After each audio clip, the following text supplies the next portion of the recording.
അതേപോലെ തന്നെ മറ്റൊരു ചോദ്യം, ഈ ആശയ പോരാട്ടം, ഈ നടത്തുന്ന പോരാട്ടം സർക്കാരിനെതിരെയാണ്, ഇതിൻ്റെ തന്നെ തുടർച്ചയാണ്.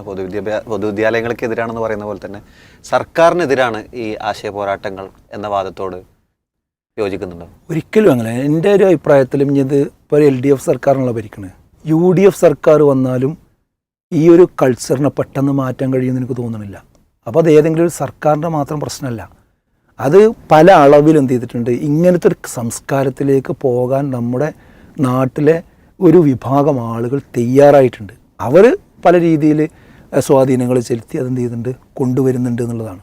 അപ്പോൾ അതിലൊരിക്കലും സർക്കാരിനോ പൊതുവിദ്യാലയത്തിനോ എതിരായിട്ടല്ല ഈ സംഗതി ഉള്ളത് എന്ന് നമ്മൾ ക്ലിയറായിട്ട് മനസ്സിലാക്കണം. അത് സർക്കാരും ഭാവിയിൽ ആ കാര്യം തിരിച്ചറിയുന്നതാണ് ഞാൻ വിചാരിക്കുന്നത്. ഒരിക്കലും ഇത് സർക്കാരിനോടുള്ള ഏറ്റുമുട്ടലോ പൊതുവിദ്യാലയത്തിലുള്ള ഏറ്റുമുട്ടലോ അല്ല, അതിൻ്റെ സംരക്ഷണവും സർക്കാർ ഇത്തരം വിഷയങ്ങളിലേക്ക് ശ്രദ്ധ വരാനും വേണ്ടി നമ്മൾ എന്ത് ചെയ്യുന്നു, ഈ വിഷയങ്ങൾ ഇടപെടുന്നു, സംസാരിക്കുന്നു എന്ന് മാത്രം.